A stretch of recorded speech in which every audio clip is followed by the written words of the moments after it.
আজকের আলোচ্য বিষয় অল্টারনেটর। অল্টারনেটর এমন একটি ইলেকট্রিক্যাল মেশিন যার মাধ্যমে মেকানিক্যাল এনার্জিকে ইলেকট্রিক্যাল এনার্জিতে রূপান্তর এর মাধ্যমে এসি ভোল্টেজ উৎপন্ন করে। এতে আর্মেচার স্থির থাকে এবং ফিল্ডকে প্রাইম মুভারের সাহায্যে ঘুরালে ফিল্ডে উৎপন্ন ঘুরন্ত চুম্বক ক্ষেত্র এর মাধ্যমে লোড কারেন্ট সরবরাহ করে।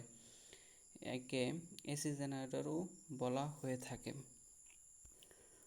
অল্টারনেটর এর ওয়ার্কিং প্রিন্সিপাল বোঝার আগে আমরা অল্টারনেটর এর বিভিন্ন অংশ একটু পিক দেখে বুঝে নেওয়ার চেষ্টা করি। এখানে অল্টারনেটরের তিনটা অংশ থাকে প্রধানত। একটা থাকে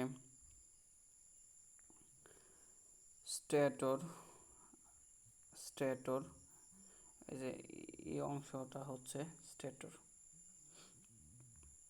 আরেকটা হচ্ছে রোটর, এই অংশ রোটর। আরেকটা থাকে এক্সাইটার, যার মাধ্যমে আমরা ফিল্ডে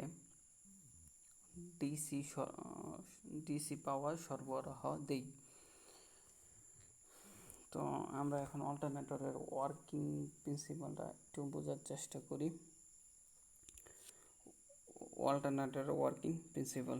অল্টারনেটর মূলত ফিল্ড, আর্মেচার ও এক্সাইটার নিয়ে কাজ করে। এক্সাইটার দিয়ে ফিল্ডে চুম্বকক্ষেত্র তৈরি করে।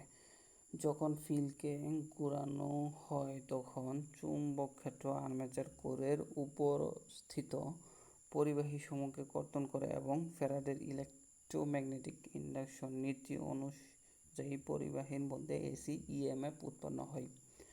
অল্টারনেটরের প্রধান অংশ তিনটা, একটা স্টেটর, রোটর, আর একটা হচ্ছে এক্সাইটেটর। অল্টারনেটর এর ইএমএফ কি কি বিষয়ের উপর নির্ভর করে তা একটু দেখে নিই। নাম্বার অফ পোল, তো আমরা পি দ্বারা প্রকাশ করব যখন আমরা ম্যাথ করব। ফ্রিকোয়েন্সি এফ দ্বারা প্রকাশ করব। ফ্লাক্স পার পোল ফাই দ্বারা প্রকাশ করব। ফ্লাক্সের একক আমরা ওয়েবার ইউজ করব এখানে। জেড হচ্ছে number of conductor.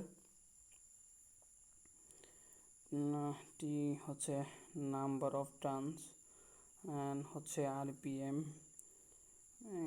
KP pitch factor, distribution factor. আর এটা হচ্ছে আমাদের অল্টারনেটর কি পরিমাণ ভোল্টেজ উৎপন্ন হইতেছে এই সূত্রের সাহায্যে আমরা বের করতে পারবো। তো এইখানে আমাদের পিস ফ্যাক্টর এবং ডিস্ট্রিবিউশন ফ্যাক্টর আমরা বুঝতেছি না। তো পিস ফ্যাক্টর এবং ডিস্ট্রিবিউশন ফ্যাক্টর এর জন্য আমরা আলাদা ভিডিও দিব, যারা না বুঝতেছেন তাদের জন্য।